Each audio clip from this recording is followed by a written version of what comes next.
अर्थात कांतार कांतार कांतार कांतार कांतार। ಕರ್ನಾಟಕದ ಕರಾವಳಿ ನಾಡಿನಲ್ಲಿ ಒಬ್ಬ ರಾಜನಿದ್ದ. ಎಲ್ಲ ರೀತಿಯಿಂದ ಸಮೃದ್ಧನಾದರೂ ಅವನ ಮನಸ್ಸಿನಲ್ಲಿ ವೇದನೆ, ಕಳವಳ, ಮನಃಶಾಂತಿ ಹುಡುಕುತ್ತಾ ನಾಡಿನಿಂದ ಕಾಡಿನತ್ತ ಪ್ರಯಾಣ ಬೆಳೆಸುತ್ತಾನೆ. ದಟ್ಟವಾದ ಕಾಡಿನಲ್ಲಿ ಪಂಜುರ್ಲಿ ಎಂಬ ದೈವ ದರ್ಶನವಾಗುತ್ತದೆ. ತಕ್ಷಣವೇ ರಾಜನಿಗೆ ಎಲ್ಲಿಲ್ಲದ ಖುಷಿ, ಶಾಂತಿ, ಮನಸ್ಸಿಗೆ ನೆಮ್ಮದಿ. ದೈವವನ್ನು ತನ್ನ ರಾಜ್ಯಕ್ಕೆ ಬಂದು ನೆಲೆಸಲು ಪ್ರಾರ್ಥಿಸುತ್ತಾನೆ. ಆಗ ಆ ದೈವ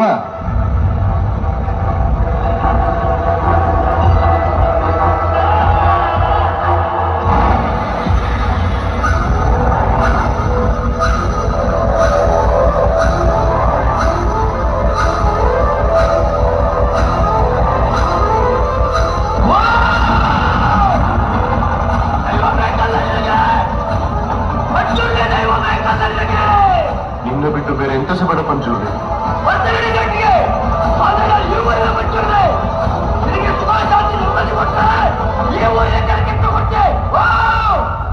ನೀನೆಂತ ಹೇಳಿದ್ರು ಸಹ ಕೊಡ್ತೇನೆ.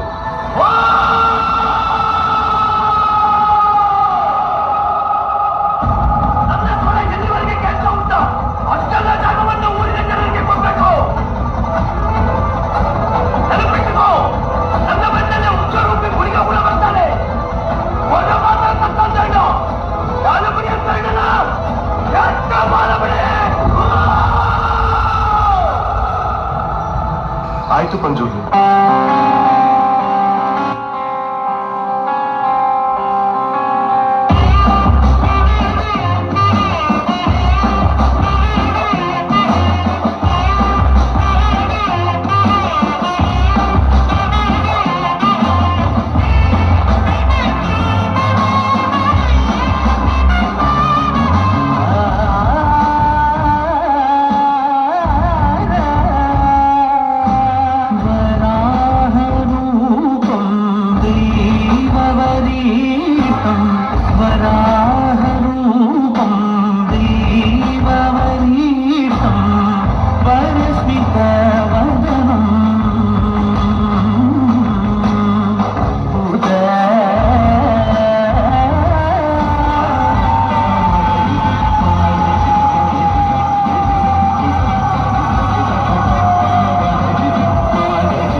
ನನ್ನ ರಾಜಸ್ಥಾನದಲ್ಲಿ ನಿಂತು ಕೇಳುವಂತ ವಾಡಿಕೆ, ಕೇಳುವಂತ ಪ್ರಶ್ನೆ ಆದ್ರೂ ಉಳಿದಿದೆ ಗೊತ್ತಿನಾರೆ ಪಂಜುರ್ಲಿ.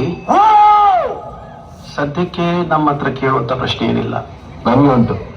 ಈ ಜಾಗ, ಈ ಆಸ್ತಿ, ಈ ಭೂಮಿ ಇದ್ಯಾವುದು ಈ ಊರಿನವರದಲ್ಲ. ಇದನ್ನ ನೀನು ನನಗೆ ಹಿಂತಿರುಗಿಸಿಕೊಡ್ಬೇಕು. ಬಹಳ ಒಳ್ಳೆ ಪ್ರಾರ್ಥನೆ, ಬಹಳ ಒಳ್ಳೆ ಪ್ರಾರ್ಥನೆ ಗೊತ್ತಿನಾರೆ. ನಿಮ್ಮ ಜಾಗ ನಾನು ಹಿಂದಿರಿಸಿಕೊಡ್ತೇನೆ, ಊರಿನ ಜಾಗವನ್ನು ನಾನು ನಿಮ್ಗೆ ಹಿಂದಿರಿಸಿಕೊಡ್ತೇನೆ. ಆದ್ರೆ ನಾನಿಲ್ಲಿವರೆಗೆ ನಿಮಗೆ ಕೊಟ್ಟಂತ ನೆಮ್ಮದಿನ ನೀವು ಹಿಂತಿರಿಸಿ ಕೊಡುವುದ ಗೊತ್ತಿನಾರೆ. ಈಗ ನಿಮಗೆ ಕೊಡಿಸ್ಲಿಕ್ಕೆ ಆಗುದಿಲ್ವಾ? ತೊಂದರೆ ಇಲ್ಲ, ಇದರ ತೀರ್ಮಾನ ಎಲ್ಲಿ ಆಗ್ಬೇಕೋ ಅಲ್ಲಿ ಮಾಡಿಸ್ಕೊಳ್ತೇನೆ ನಾನು.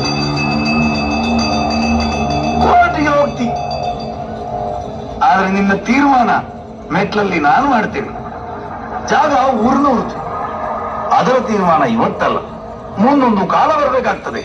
ಊರಿನವರಿಗೆ ಸೇರಿದ್ದ ಇದು ದೈವ ಮಾತಾಡುದ, ದೈವ ನರ್ತಕ ಮಾತಾಡುದ? ದೈವ ನರ್ತಕನ ಇವತ್ತಿಗೆ ತೀರ್ಮಾನ ಆಗಲಿ. ನರ್ತಕನಾದ್ರೆ ನಾನು ನಿಮಗೆ ಸಿಗುವಂತವನಾಗ್ಲಿ, ದೈವವಾದ್ರೆ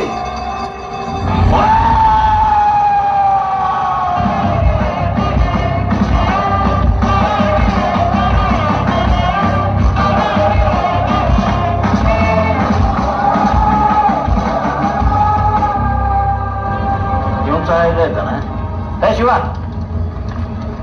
ನೀ ಕರೆದ ಒಳ್ಳೇದಾಯ್ತು. ಇವರಿಗೆಲ್ಲ ವಿಷಯ ಗೊತ್ತುಂಟಲ್ಲ. ಹಾಗಾದ್ರೆ ಇನ್ನು ಮಾತಾಡ್ಲಿಕ್ಕೆ ಅಂತ ಉಂಟು. ಈಗ ಒಂದು ಕೆಲಸ ಮಾಡಿ, ನನ್ನ ಜಾಗದಲ್ಲಿ ನಿಮ್ಮ ಕಲ್ಲು ಉಂಟಲ್ಲ, ಅದನ್ನ ತಗೊಂಡು ಊರು ಬಿಟ್ಟು ಹೋಗಿ. ನಮ್ಮ ಜಾಗ ಬಿಟ್ಟು ಹೋಗುವಂತ ನೀನ್ ಯಾರ? ನಾ ಯಾರಂತ ಮರ್ತೋಯ್ತಾ ಅಂತ ನಿಂಗೆ ನೆನ್ಪಿಟ್ಕೊಳ್ಳುವಂತ ಕೆಲಸ ನೀನೆಂತ ಮಾಡಿದ್ಯಾ?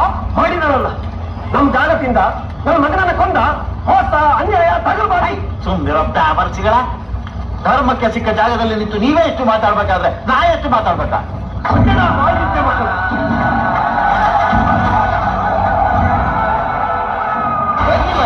ಏನ್